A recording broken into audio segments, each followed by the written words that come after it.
Do you ever want to dive deeper into the Bible, but you just don't know where to begin, or struggle to feel like you even have the time? When you read the Bible, do you get frustrated because you know there's so much more in there, you just have no clue how to get it out? Or maybe you want to know the Bible better, and you're looking for any resources to help. Then this is the podcast for you. Welcome to the Context and Color of the Bible podcast. We're sisters. I'm Veronica. I'm Erica. And we love to study the Bible, and we love to help others understand it better. When it comes to our own study of Scripture, we have found that in bringing back the context of Scripture, it adds to our understanding. It actually adds to the color of the black and white pages of the text. One of these days, I'm just going to jump in and say, I'm Veronica. Just You've to throw you done off. that Have before. Yes. So much fun. So hopefully people are getting to know our voices. Yeah, hopefully. Yes. Although I'm told we probably sound too much alike. I know, which is why we do try to use our names occasionally. Every once in a while. Just to help you get to know them. But Right. truthfully, if you don't know Erica, she's the one that gets passionate. Get a little hot around the collar sometimes. Yes. She and the hands start to fly all over Yeah. the place. It's a good thing I haven't hit my mic yet. I know. Well, our new mics are making it easier. That's true. Because I did hit my mic, my old mic, a lot. Did you? I don't Yes. remember that. I'd hit the part under the table. Oh, I do remember that. yes. Yep. We Yeah. just learned to just ignore it. Right. But welcome back. Right. It's after Christmas. Hope everybody had a wonderful holiday season. Yes, it's after New Year's. Yeah. We've hopefully enjoyed our 2 weeks off. We're actually recording this before all the holidays. That's right. So we can enjoy our holidays. Yes. So we can have time with family. Yep. But we left off. Where did we leave off last week, Erin? Oh, Haman and Esther. Yes. We're presenting this as a movie. So we had Haman and Esther both like prepping to get ready to the king. Because in a way, it's the Right. who gets there first. Right. There's that tension of not knowing about each other's plans, but Right.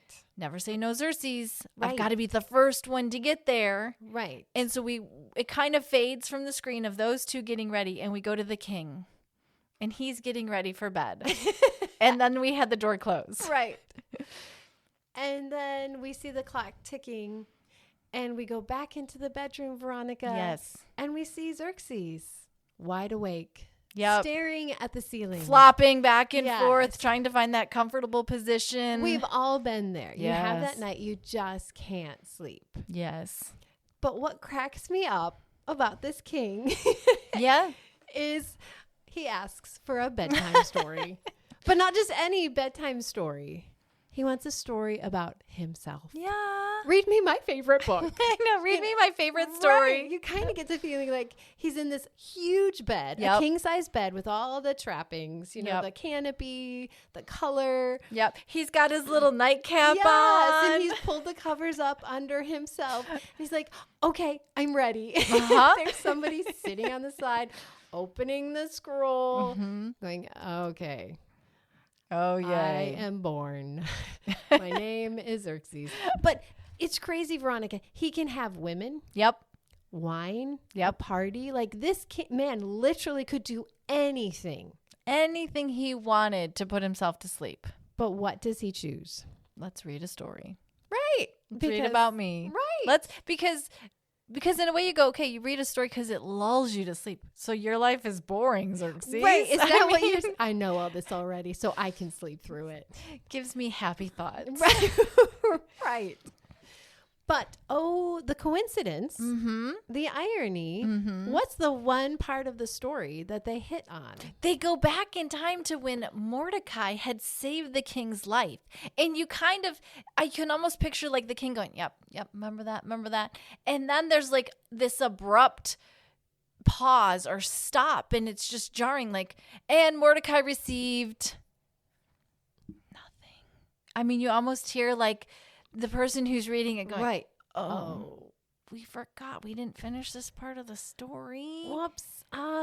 It's gonna almost like Right. it had been lulling the king to sleep. And he wakes right up. Yes, it's like so jarring. And Yes. wait, that story's not done. We didn't finish it, Because if you don't, as a king, reward those who help you, dude. You're in trouble. right, you end up with people who let assassins into your Yeah, bedroom. even more people who want to hurt you. Right.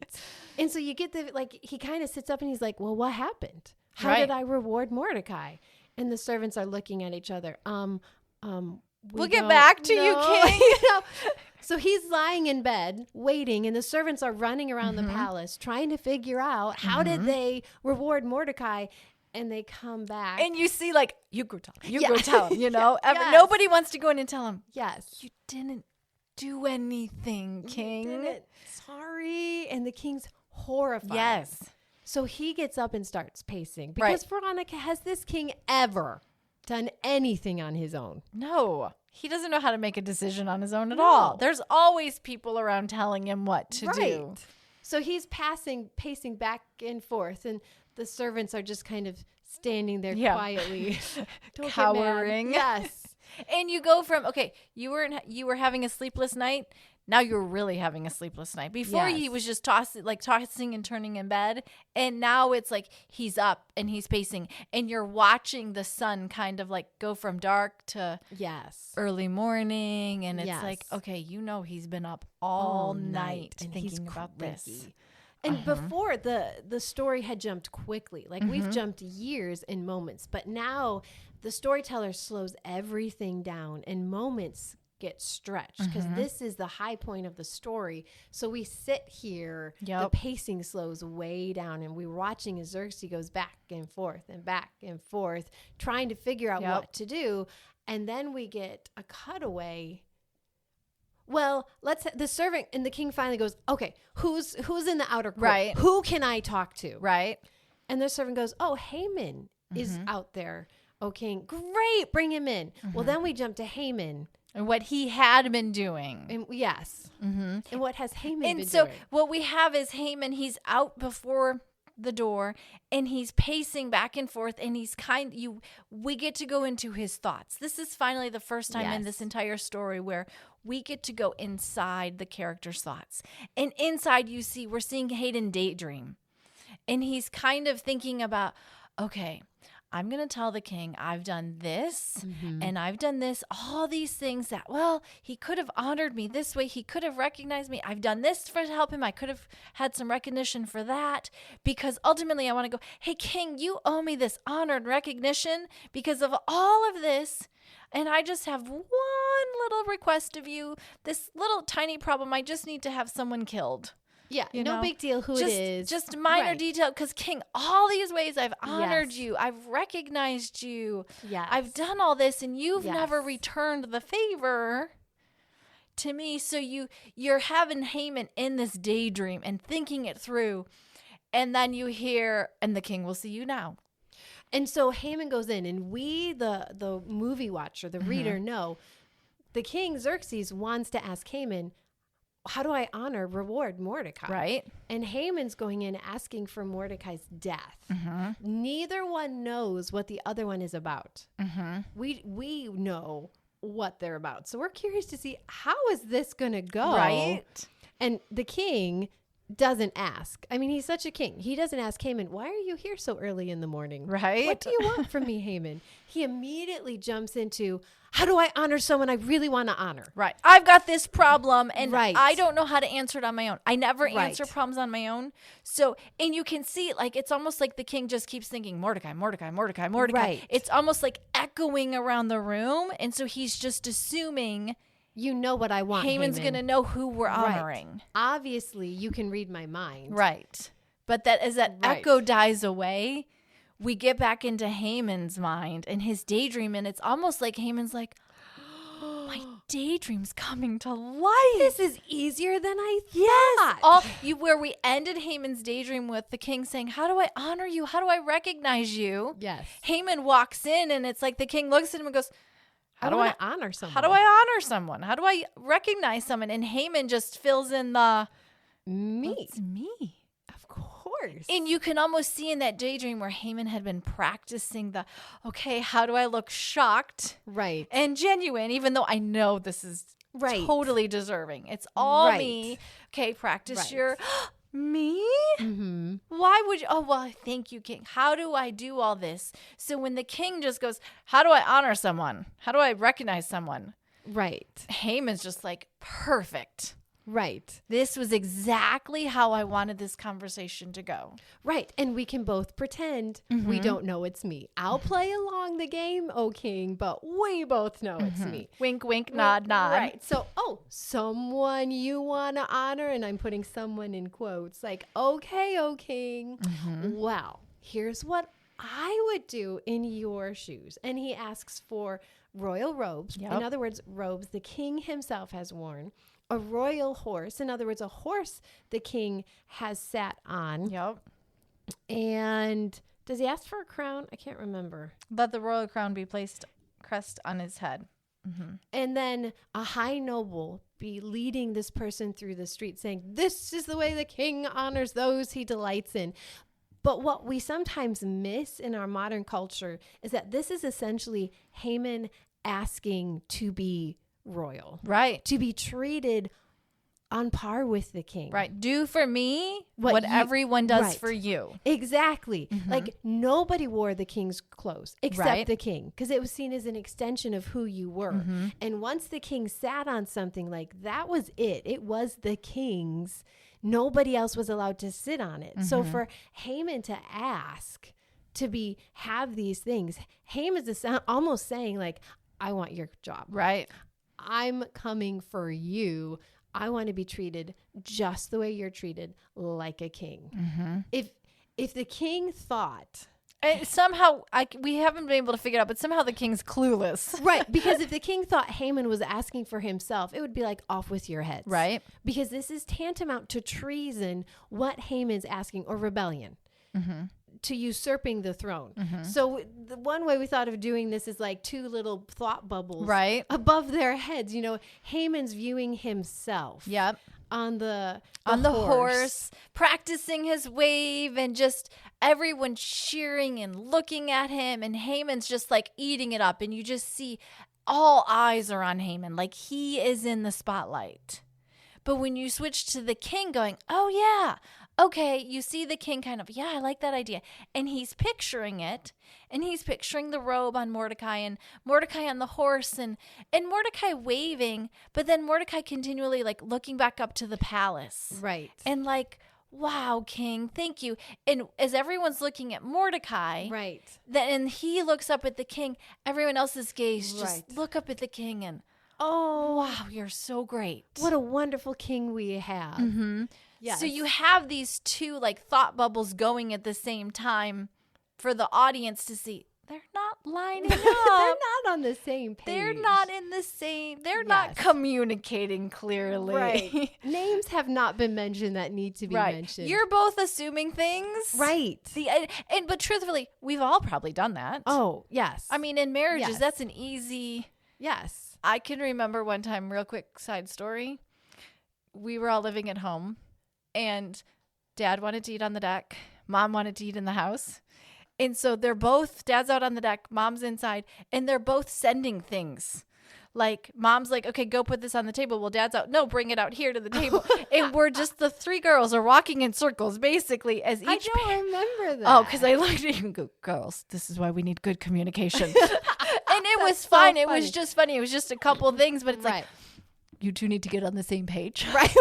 Where we're eating. What do you want? Right. No, are we eating inside or are we eating outside? Because you're both giving different directions that are That's so contradictory. funny. So that's kind of what you have with Yes. Haman and Mordecai. You not need to get on Haman the and same king. page.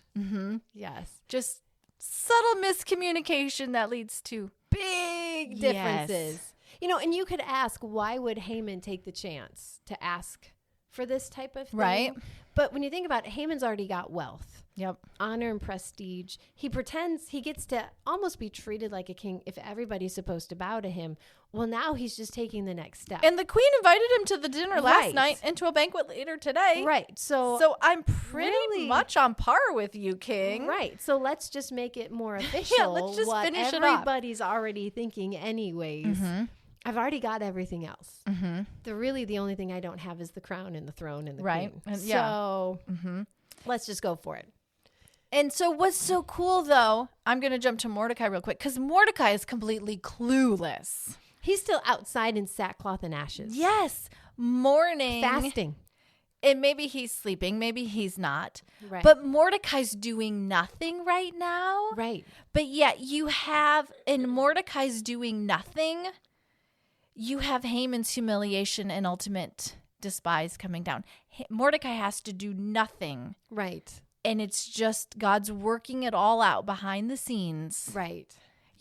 So you can just kind of go, okay, there's something bigger going on here. You start to get the feeling the king's not in control. Haman's not in control, but there's somebody in control, because this is a lot of coincidences starting to happen at just the right moment. Like, I wonder who's causing the sleepless night of a king, the certain part of the history to be read, Haman to come in at just the right time, this massive miscommunication, which is funny but crazy at the same time.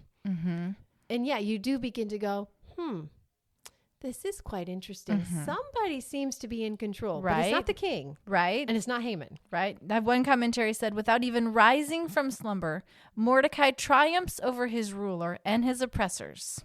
Right. And it's kind of the idea of don't mess with the Jews. Right. Right. Because you don't want to mess with the God of Israel. So what we're going to switch now is, so Haman's having this huge daydream kind of coming to life. He's listening. In real life, he's listening to the king. Did you mention he sees Mordecai in his daydream? Oh, no, we forgot that part. Yes. He has to do it because he wants this done in the city square, right, where Mordecai is. When he's out and about, he knows Mordecai is going to be here. So however high Haman goes, Mordecai's always there pulling him back to reality. So in his daydream, either Mordecai's in chains just watching Haman, or he's sitting in sackcloth and ashes, but Mordecai is there witnessing Haman's triumph. And so you have this going on, and you've got kind of a mixture of reality. The king's saying, dude, the king's listening and seeming to agree. Because we know the king never says no. Right. So Haman is banking on the fact Xerxes will say yes. Yes, which is why it probably is so elaborate and big. And so you see this all, and Haman's just picture, okay, it's going better than I thought. This is great. I'm going to be out waving soon. I'm going to be wearing the robe. And then after that, I'll ask the king for Mordecai's death. And the king he's going to deny me nothing after this. And the king starts, go at once. I mean, you hear the king going, yeah. Yes. Go at once. Yes, do it. Get the robe and the horse. And do just as you have suggested. And you see like that deep breath in of, okay, get ready, fake like you're surprised. Right. Like, okay, I'm trying hard not to like smile. And the king goes to Mordecai the Jew. And that bubble just pops. I mean, just an abrupt, what? Who? I could have sworn I heard you, King. Could you tell me again? I'm sure I heard you wrong. And I love that the king says Mordecai the Jew. Like, he's so clueless. Right. Hey, yeah, Mordecai the Jew. That Jew over there. And it's just like, yeah. The one we've scheduled for slaughter in like 10 months. I want you to honor him. Treat him like he's royalty. The one you've signed his death decree, Haman, now you get to honor him. Yep. What? And I mean, just Haman going, I'm confused. I thought we were talking about me. I don't think you heard me correctly, King. Yeah, and the king not even getting any of this, not reading any of Haman's body language, not seeing. He's like, oh, now I can go back to sleep and I'll get up in time for the queen's banquet. Like, oh, Haman, you have taken a load off my mind, buddy. Thank you so much. Out the door. Oh, you wanted to see me? I'll talk to you later about it. I really need rest. Yep. Bye, Haman. See you later. Yep. And Haman gets shuttled out the door. Yep. It doesn't even have a time to respond. It's just, go do it. And he has no choice. Yeah. He has to do it. Yeah. And the king goes back to bed, and Haman, in this amazing reversal, the first of many, this exaltation he planned for himself now gets put on Mordecai, and the shame he was hoping for someone else, he now has to experience as he now walks Mordecai through the streets. So we jump straight to the point where Mordecai's on the horse, and he's not looking or waving. He's just kind of sitting there. He's still who he is. Because truthfully, let's talk about Mordecai for a second, because Mordecai did save the king's life. He didn't get any honor and recognition. Right. Yet he faithfully continued to serve the king. Right.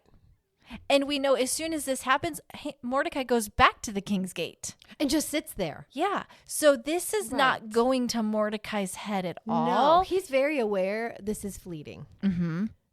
Mm-hmm. And he's just kind of, okay, I'm taking it in, but... And in 10 months, I'm still dead. Right. Right. There's so many months. So you've got Haman, and in a way, it's almost at this point in the story, because we start to move so quickly through these next couple of chapters. It's almost as if Haman is on this like assembly line, this conveyor belt that's just pulling him along now for these next few chapters. He's not in control or invisible hands like pushing him, because he probably is not excited to go take Mordecai out into the city streets. No, but he has no choice. He doesn't. So he's almost automatically robot-like. Because you could almost see as Haman walks out, the king looks at one of his officials and says, make sure he does it. Right. Report to me if he doesn't. Right. And so he's doing it. There's not feeling there. There's not emotion. Right. He's going through the motions. Right. But he's still in shock and horror. Mm-hmm. And he's, okay, so I'm doing it. But there's an invisible force pushing him or pulling him along. Yeah. So he does it. He gets it done. I would assume he went through the least amount of streets as possible. Saying it as quietly as he could. Kind of reminds me of Jonah going to Nineveh. Right. Yep. I will make that connection. Yep. And then... So Mordecai returns to the king's gate, and Haman now, it's like speeding, rushing home, like, this is humiliating. Everybody has seen me. Everybody's laughing, talking, pointing, whether it's reality or that's just what he sees. Yes. Everywhere he looks, he sees people glancing away, smirking. He thinks. Mm-hmm. In his mind, everybody is laughing at him. Horrified. You know, Haman, one commentary stated, Haman is beginning to disintegrate through the various steps of death. Like, this is his first step down that hole. And he doesn't come back up. Mm-hmm. Well, he covers his head with grief. So now you've got Haman, who was flying higher than a kite earlier. Right. And then he just keeps descending down, and he goes to his wife and all his friends. It's all of a sudden like that place he had just left with, this is great. Go impale Mordecai. You're amazing, Haman. We love you. We're fawning over you. And now all of a sudden, like, everybody's cold and distant. And they're all like, oh, you are in so much trouble, buddy. Friends, their body language turns more into like advisors. Yes. There's just a disconnect and a distancing here. Yes. There's no more fawning. It's more like, I'm not sure I want to be associated with you as closely. Mm-hmm. And his wife, you know, if we go back to the whole idea of women are to respect the men and honor the men, his wife, who was giving him advice before, is now almost kind of changing somehow, and she has different advice. Well, but it fits the feel of the story. Those days, it was very common for a woman to almost like give a prophetic tone or a prophetic word. That was very common to have one woman in the story step up, and all of a sudden I have something to say, and it's the most important part of the story. So it fits the tone, even though it feels a bit jarring for us. Like, why would the wife say this now? Right. Where is this coming from? But it's like something or someone is speaking through her, and her blinders are off for a moment. And she tells her husband, you are in serious trouble. Since but Mordecai, for whom your downfall has started, is of Jewish origin, you cannot stand against him. You will surely come to ruin. Right. I mean, like, wow, thanks. Yeah, but ultimately, this is one of the heartbeats of the book. You cannot fight. If you fight against God's people, you will fight against God. And you will lose. You don't fight against God. Think of Pharaoh. You know, think of the Philistines. Think of all of these people in Scripture. Haman, you're just one of many. You know, Herod the Great, with the birth of Jesus, you're just one of many in a line trying to destroy God's people, ultimately to destroy God's plan. Right. To get at God. Right. And that's not going to happen, because if the Jewish people are destroyed now, we have no savior. We have no, there's a lot of God's promises that are just gone. Right. If they're destroyed. All of God's promises are gone if they're destroyed. Right. So Haman, that was the wrong side. And picked. you almost, as she says it, Haman doesn't even get a chance to respond. Right. That conveyor belt of those invisible hands pushing him along. Right. He hears it. He's probably still digesting. What? He's like, what, but, and then all of a sudden there's Haman needs to come to Queen Esther's banquet. And he's taken out the door sputtering. He's still just in shock. And I mean, think of Haman and how his day is gone. Right. He started out Totally top of different. the world thinking the king was Yes. going to honor him to... Yes. I'm completely humiliated before everyone. And now my wife has just told me I'm in trouble. my Like, destruction's deep trouble. coming. Yes. How would you respond Right. and feel? But I haven't had time to process. right. But again, he's not given time. Like he is now rushed through the scenes, just like Mordecai and Esther Yep. had to respond early. They were given no chance to control anything. Now Haman's the one that's being controlled. He just has to respond, but not even has time to respond before the next wave comes at him. Right. And it's Esther now. You know, you have Mordecai and Haman reversed, and now you have Mordecai and Haman and Esther being reversed. Yep. As Haman is now being pulled at her call, her Yep. beck and call. Yep. So, is that how we're ending? Haman getting taken out, sputtering. And we're seeing like the banquet doors. Yes. They're closed, and he's heading in that direction. Yes. It's Probably thinking to himself, like, this day cannot get any worse. right. This has been the worst day of my life. Right. Or he doesn't even, I feel like things are moving so rapidly, he doesn't even have time to complete a thought. Probably. He's just, Oh, I need to check on the gallows. Oh, nope, I can't. Never mind. Oh, I need to. Nope. Okay, never mind. Oh, but nope. he's just being pushed along by the events that he can no longer stop. And has no control over. Right. To something where, Yeah, he's like I'm not sure how to say it, but like he is stuck. He's riding. he's on a trajectory without Yes. any, There's no exit detour or signs. exits until the very end. right. It's just going to end one way. Right. So we'll say come back next week. Yep. This has been fun doing it as a movie. Don't forget, we do have social media. You can always look us up on Facebook and Instagram. Erica has a website, ericavanheidsma.com. I need to teach her that. I forgot since I was talking to someone and I'm like, I'm not sure what it is. Yes. Sorry. VeronicaCopenhaver.com. They're both the same. So thanks for joining us, and we'll talk to you next week. Bye-bye.